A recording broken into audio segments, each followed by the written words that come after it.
I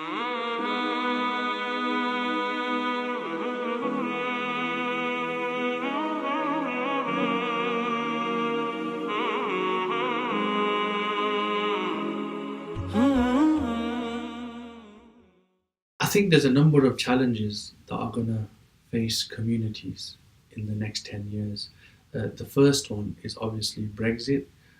As we sever ties with the European Union, I think we may have more idea of people becoming more insular, and this, if not, if left unchecked, I feel, my personal opinion, is it would fuel the far right and other sort of groups that can undermine community relations. Number two, austerity.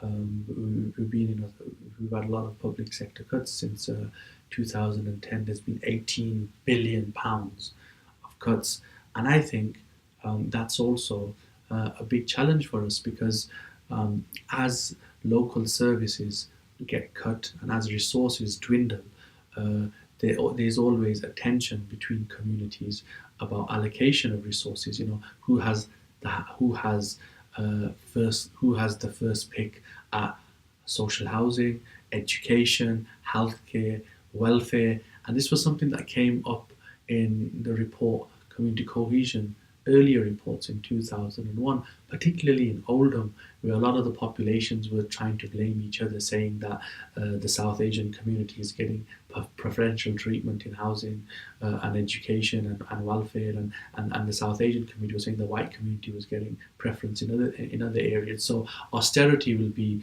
a bigger challenge in the coming years that is going to face our communities nationally and also community cohesion. Another thing I feel personally is going to affect communities in the next 10 years is our constant reliance and engagement with social media, because the more we engage with social media in the digital world, the more we're sort of isolating ourselves in the real world. And I think one of the challenges facing our communities in the next 10 years is that we engage social media as a tool that allows us to make connections with people that we may fear or we want to learn more about. It's very easy to make friends on social media and talk, but a lot of these networks are closed networks. We engage with who we want. But what I'm thinking is we need social media to become a tool that allows us to interact with people of different cultures, people of different races and backgrounds, people that we wouldn't normally engage with, you know, and that's a challenge that's going to face us in the next 10 years as well.